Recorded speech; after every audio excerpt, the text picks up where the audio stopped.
இயேசு கிறிஸ்துவில் பிரியமான உறவுகளே, இன்றைய நாளில் நாம் தவக்காலத்தினுடைய முதல் ஞாயிற்றுக்கிழமையிலே அடியெடுத்து வைத்திருக்கிறோம்.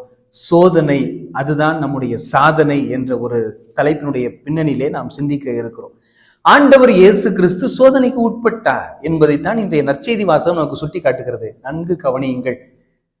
கிறிஸ்துவனுடைய பிள்ளைகள் மட்டும் திருவூழியம் வாசிக்கவில்லை, தீய ஆவிகளும் திருவூழியம் வாசிக்கத்தான் செய்கிறது என்பதை நாம் இன்றைய வசனத்தின் மூலமாக நாம் சிந்திக்க வேண்டும். எனவே ஆண்டவர் இயேசு கிறிஸ்துவை பார்த்து இந்த கல்லை அப்பமாக்கி சாப்பிடு அப்படிங்கிறது சாத்தான். உடனே ஆண்டவர் அப்பத்தினால் மட்டுமல்ல, கடவுளின் வாய்ச்சொல் ஒவ்வொன்றாலும் உயிர் வாழ்வார் என்று சொல்லப்படுகிறது. எனவே உண்பது மட்டுமல்ல வாழ்க்கை, அதை நாம் இறைவனுக்கு உகந்ததாக வாழ்வதுதான் வாழ்க்கை என்று சாத்தானுக்கு ஆண்டவர் திருப்பி அடிக்கிறார். எனவே நோன்பு இருப்பதை நாம் பார்த்திருக்கிறோம்.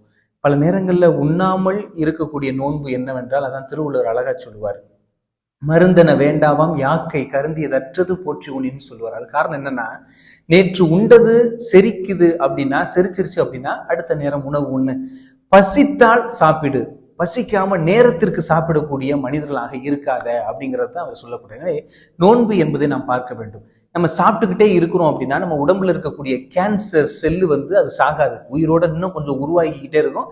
அது ஏதோ ஒரு கட்டத்துல ஒரு உணவினுடைய தவறுனால நமக்கு கேன்சர் உருவாகக்கூடிய வாய்ப்பு இருக்குது. ஆனால் நோன்பு இருக்கும்போது அந்த எதிர்மறையான கேன்சர் செல்கள் அனைத்தும் இறந்து போகக்கூடியது. அதாவது உணவை நம் உள்ள தள்ளினால்தான் அது வளரக்கூடியதாக இருக்கிறது. நம் உணவை உள்ளே செலுத்தாமல் நோன்பு இருக்கும்போது அந்த தீய கேன்சர் செல்கள் என்ன பண்ணிருந்தா அது அழிஞ்சு போகிறது. அதற்காக நோன்பு இருப்பது ஒரு நேர்மறையான எண்ணங்களை கொடுக்கிறது. இன்னொன்று, நோன்பு இருப்பது என்பது நம்முடைய உடலை சமப்படுத்துவதாக இருக்கிறது என்பதை பார்ப்போம். அதனால்தான் உணவில் கட்டுப்பாடு இல்லாதவன் உணர்விலும் கட்டுப்பாடு இருக்க முடியாது. உணவை தாறுமாறா சாப்பிட்டுக்கிட்டு இருக்கோம் அப்படின்னா நம்முடைய உணர்வுகளையும் நம்மளால கட்டுப்படுத்த முடியாது. அதனால இந்த தவக்காலத்தில் நம்முடைய உணவை ஏன் கட்டுப்படுத்துகிறோம் என்றால், நம்முடைய உணர்வுகளை செதுக்க, என்னுடைய உணர்வு ஆனது இறைவனை நோக்கி செலுத்த வேண்டும். எவ்வாறு ஒரு குதிரைக்கு கடிவாளம் விட்டு சென்று கொண்டிருக்கிறதோ ஒரு நேர் பாதையில், அதே போல நாமும் செல்வதற்குத்தான் இந்த பின்னணியை நாம் பார்க்க வேண்டும். முதலிது சாத்தான் கீழிருந்து கல்லை எடுக்கிறான். இரண்டாவது சொல்லுகிறான், உலக அரசாட்சிகளை பார்த்து சொல்லுகிறான், நீ என்னை வணங்கினால் இந்த அரசாட்சிகளை உனக்கு கொடுப்பேன். எனவே உணவு. அடுத்தது செல்வத்திற்கு போகிறார். ஆண்டவர் சொல்லுகிறார், உன் தந்தையாகிய இறைவனுக்கு மட்டும் கீழ்ப்படிந்து வாழ், தலை குனிந்து வாழ், மற்ற எவனுக்கும் தலை குனியாத அப்படிங்கிறத இறைவார்த்தை மூலமாகவே சொல்லுகிறார். இதை கண்ட சாத்தான் மூன்றாவது இறைவார்த்தையை பயன்படுத்துகிறான். நீ மேலிருந்து கீழே குதி. திருப்பாடல் 91 என்னது, உன் பாதம் கல்லில் மோதாதபடி உன்னுடைய காவல் தூதர்கள் உன்னை காத்துறாங்களான்னு பார்த்துருவோம் அப்படிங்கிறது தான் சாத்தானுடைய வேலையா இருக்கு. ஆனா ஆண்டவர் இயேசு என்ன சொல்றான், உன் கடவுளை சோதிக்காத, போ அப்பாலே போ சாத்தானேன்னு சொல்றான். இன்று நாம் எப்பேற்பட்ட சோதனைக்கு உட்பட்டு இருக்கிறோம் என்பதை சிந்தித்து பார்க்கணும். ஒன்று உணவிற்கா, இன்னொன்று பதவிக்கா, இன்னொன்று இறைவனை சோதிப்பதற்கா? இன்னைக்கு மேலிருந்து கீழே குதி, எங்க சாத்தான் உன்னை கல்லுல பாதம் மோதாது அப்படின்னு சொல்றது மாதிரி எதுக்கு ஒப்பிட்டு பார்க்க வேண்டும் என்றால், நான் அன்றாடம் ஆலயத்திற்கு செல்வேன், கோயிலுக்கு செல்வேன், ஆனா நான் ஜோசியம் பார்க்கவும் போவேன். அன்றாடம் நன்மை வாங்குவேன், ஆனா நானும் பொய் சொல்லி பொழப்பேன். அன்றாடம் எல்லா வேலைகளையும் கிறிஸ்துவ திருவுழியத்தை வாசிப்பேன், எல்லாத்தையும் வாசிப்பேன். ஆனா என் வீடு கட்டுறோம்னா சாஸ்திரம் சம்பிரதாயம் எல்லாம் பார்ப்பேன்.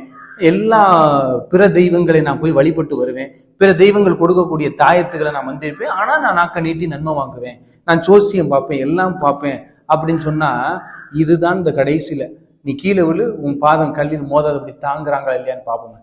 இன்று மனிதர்கள் ஏமாற்ற தொடங்கி விட்டார்கள். அம்மா, உங்க குடும்பத்துல பிரச்சனையா, அந்த கோயிலுக்கு போங்க, அவன் இந்த சாமி பார்த்துக்கிறோம், இந்த கோயிலுக்கு போங்க, இந்த சாமி பார்த்துக்கிறோம். எந்த சாமியும் பார்க்காது. துன்பம் வந்தனா நம்ம தான் பார்க்கணும். நம்ம பார்க்கறதுலதான் இறைவன் நம்மோடு இருந்து இணைந்து செயல்படக்கூடியவராக இருக்கிறார் என்பதை பார்க்க வேண்டும். துன்பம் என்பது எதை குறிக்கிறது என்றால், நான் ஒரு தங்கத்தை போட்டு புடம் விடுறாங்க அப்படின்னா காரணம் அது தூய்மையான தங்கமாக கொண்டு வருவதற்கு. நம்மையும் துன்பம் ஆட்கொள்கிறது, நாம் இன்னும் தூய்மையாக இருப்பதற்குத்தான் துன்பங்கள் வருகிறது. துன்பம் ஏதோ வந்தோன்னா அப்படியே கலண்டுக்கு ஓடி போடுற ரயில் பெட்டி மாதிரிலாம் இருக்கக்கூடாது. கடவுளை தொடர்ந்து நாம் இருக்கும்போதுதான் நாம் அதனுடைய நேராக செல்லக்கூடிய ஒரு மனிதர்களாக நாம் இருக்க முடியும். எனவே சாத்தானுடைய பார்வையை பாருங்கள். 3 பார்வையுமே கீழ்தான் இருந்தது. கீழிருந்து கல்லை எடுக்கிறது, கீழே குதி என்கிறது, என்னை கீழே விழுந்து வணங்கு என்கிறது. எப்படி கெட்ட கல்வனை பார்த்தோம், எங்களை எப்படியாவது காப்பாத்து, நீ உண்மையிலே மெசியாதான் என்றால் எங்களை தரையில இறக்கி விடு. அப்ப சாத்தானுடைய பார்வை கீழ் நோக்கிய பார்வை, ஆண்டவுடைய பார்வை மேல் நோக்கிய பார்வை, நல்ல கல்வனுடைய பார்வை மேல் நோக்கி இருந்தது. அதனால் தான் ஆண்டவரே, நீ வான்வீட்டில் இருக்கும்போது அடியனை நினைவு கூறும், நீ இன்றே என்னோடு வான்வீட்டில் இருப்பாய். அது எதுக்கு கொடுத்தாரு அப்படின்னா, நீ இப்பவே என் கூட தாண்டா இருக்கிற, இவன் தான் என்னை விட்டு பிரிஞ்சு மண்ணுக்கு போய் உட்கார்ந்து இருக்கிறான் பாரு, நீ என் கூட தான் இருக்கிற, நாளைக்கு நான் போனாலும் நீ என் கூட தான் வருவ அப்படிங்கிறதான் குறிப்பிடக்கூடியது. ஏனென்றால் ஆண்டவர் இயேசு கிறிஸ்துவை பொறுத்தவரையிலும் நீ இன்றே என்னோடு வான்வீட்டில் இருப்பாய் என்றால் அன்றே உயிர் தெழுந்தார் என்பது பொருள் இல்லை, மாறாக அவர் உயிரோடு தான் இருக்கிறார். அந்த இடமே அவருக்கு சொர்க்கமாக இருக்கிறது. நீ இன்றே என்னோடு வான்வீட்டில் தான் இருக்கிறாய் என்பதை நாம் பொருளாகப்பட வேண்டும். எனவே நம்முடைய பார்வை கீழ் நோக்கி இருக்கிறதா, மேல் நோக்கி இருக்கிறதா? நாம் மேல் நோக்கி செல்லத்தான் இறைவன் நம்மை படைத்திருக்கிறாரே ஒழிய கீழ் நோக்கி செல்வதற்காக இறைவன் நம்மை ஒருபோதும் படைக்கவில்லை என்பதுதான் முக்கியமாக இருக்கிறது. திருவிவிலியத்தை நாம் எப்படி வாசிக்க வேண்டும் என்பதையும் நாம் கற்றுக்கொள்ள வேண்டும். பள்ளிக்கூடத்திலே படிக்கக்கூடிய குழந்தைகளை 3 வகைகளாக பிரிப்பார்கள். முதல் வகையினர் எப்படி இருப்பார்கள் என்றால், அன்னப்பறவையை போலவும் மாடை போலவும் பசுமாடை போலவும் மாடை போலவும் இருப்பார் என்று சொல்வார். என்ன ஃபாதர் இப்படி சொல்றீங்க? எவ்வளவுதான் நீரை கலந்தாலும் அன்னப்பறவை பாலை மட்டும் பருகும் என்று சொல்வார்கள். அதே போல எவ்வளவுதான் புற்களை மேய்ந்தாலும் மாடு இறுதியாக அமர்ந்து அசை போட்டு கொண்டிருக்கும் என்று சொல்கிறார்.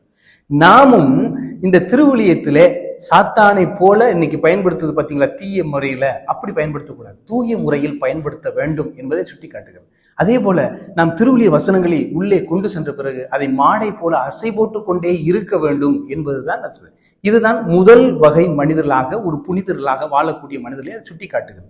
இரண்டாவது வகை மனிதர்கள் எப்படி என்றால், மண்ணை போலவும் கிளியை போலவும் இருப்பார்கள். அது என்னதுன்னா, கிளி என்ன செய்யுது, சொன்னதை சொல்லும், அவ்வளவுதான். என்னவோ அதுக்கு மேல ஒண்ணுமே சிந்திக்காது. பள்ளிக்கூடத்துல பாக்குறோம், டீச்சர் சொன்னது இதுதான், இதுக்கு மேல ஒன்னும் சிந்திக்க முடியாது அப்படிங்கறத அதனுடைய பாடம். இப்போ மண்ணை ஒப்பிடுகிறோம், எவ்வளவு மண்ணுக்கு வெட்டி எவ்வளவு விளைச்சல போறோமோ அவ்வளவுதான் கொடுக்கும், அதுக்கு மேல அது கொடுக்காது. அதே போல நம்முடைய மனம் ஒரு வட்டத்திற்குள்ளாக வாழக்கூடிய ஒரு மனமாக மாறிவிடுகிறது. எனவே நற்செய்தியை நாம் வாசிக்கும் போது இப்படி குறுகிய மனநிலையோடு வாசிக்கும் போது அது குறுகிய விளைச்சலை தான் கொடுக்கிறது என்பதை நாம் பார்க்கிறோம். மூன்றாவது மனிதர்கள் எப்படிப்பட்டவர்கள் என்றால், ஓட்டப்பானை.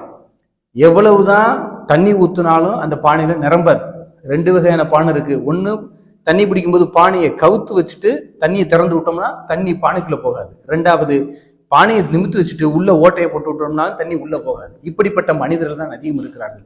எவ்வளவு வாசித்தாலும், எவ்வளவு கேட்டாலும், எவ்வளவு பட்டாலும் அவர்கள் ஓட்டை பானையாகத்தான் இருப்பார்கள். அவர்கள் கடவுளை விட்டு விலகிச் செல்லக்கூடிய மனிதர்களாகத்தான் இருப்பார்கள் என்பதை அது சுட்டி காட்டுகிறோம். எனவே அன்பிற்கினிய உறவுகளே, இன்று ஆண்டவர் இறைவார்த்தையை முதல் மனிதராக உள்ளே வைக்கிறார். அது சாத்தான் இறைவார்த்தையையும் தண்ணீரையும் கலக்கிறது, அதாவது தீயதையும் தூயதையும் கலக்கிறது. ஆனால் ஆண்டவர் இயேசு கிறிஸ்து தூயதை எடுக்கிறார். உன் இறைவனாகிய கடவுளுக்கு மட்டும் தலைசாய், அப்பத்தினால் மட்டுமல்ல இறைவார்த்தை ஒவ்வொன்றாலும் உயிர் வாழ்வார் என்று சொல்லப்படக்கூடிய அந்த நிலையிலே ஆண்டவர் இயேசு கிறிஸ்து தூயதை எடுக்கிறார். இன்று நீங்களும் நானும் எப்படி இருக்கிறோம்? இறைவார்த்தையில் தூய நம்பிக்கை எடுக்கிறோமா? எனக்கு என்ன நடந்தாலும் என் கடவுள் இருக்கிறாரு, தாவீதை போல செயல்பட வேண்டும். எப்படி? ஒரு பெரிய பிரச்சனையாக சவுல் பார்க்கிறார் கோலியாத்தை, ஆனா தாவீது சின்ன பிரச்சனையா பார்க்கிறார். ஏன்னா என்னுடைய பெரிய கடவுளுக்கு முன்னாடி இந்த சின்னவன் தான் இந்த தாவீது. என்னுடைய கடவுள் இருக்கிறார், நான் கடவுளை எடுத்துட்டு போறேன், கடவுள் என் கூட இருக்கிறான்னு சொல்றார். இன்னைக்கு நம்ம அப்படிப்பட்ட ஒரு மனிதர்களாக மாற வேண்டும்.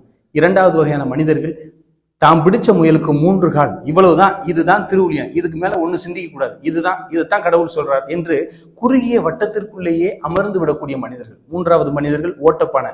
அவங்கள்ட்ட நீங்க என்னதான் சொன்னாலும் கிடைக்காது. அதனாலதான் ஆண்டவர் இயேசு கிறிஸ்து நற்செய்தியை பயன்படுத்துகிறார். பன்றிகளுக்கு முன் முத்துக்களை போடாதீங்க. அது என்ன குறிக்கிறதுனா, ஓட்டப்பானை ஓடிட்டு போயிட்டே இருக்கும், அது நிக்காது, நீங்க எவ்வளவு சொல்லியும் அது வேஸ்ட் தான் அப்படிங்கிறது. இந்த 3 வகையான படிநிலையை நாம் பார்க்கிறோம். நாம் இதில் எந்த நிலையில் இருக்கிறோம் என்பதை சிந்தித்து பார்ப்போம். எனவே இந்த தவக்காலத்தை ஒரு அருளின் காலமாக, ஒரு ஆன்ம திருப்தியினுடைய காலமாக நாம் பயன்படுத்தினோம் என்றால் நம் வாழ்நாள் முழுவதும் முழுமையாக, சுதந்திரமாக, நிம்மதியாக இருக்க முடியும் என்பதை சுட்டிக்காட்டும். எனவே நாமும் புறப்படுவோம், சாத்தானை எதிர்த்து இறைவார்த்தையை ஒழிப்போம். இறைவார்த்தையின் மூலமாக அனைத்தையும் வெல்ல முடியும் என்று இயேசு கிறிஸ்து நமக்கு சுட்டி காட்டி இருக்கிறார். எனவே இன்றைய நற்செய்தியின் வழியில் எவ்வாறு இயேசு சாத்தானை விரட்டுகிறாரோ அதே போல அவற்றை விரட்ட திருவிவிலியத்தை நான் ஒரு ஆன்மீக கண் கொண்டு படிக்க, அகண்ட விழிகள் கொண்டு படிக்க எனக்கும் தேவையான வரம் வேண்டும் இறைவா என்று இன்றைய நாளில் இறைவனிடம் வேண்டுவோம். இறைவன் நமக்கு ஆசிரியை புரிவார். ஆமென்.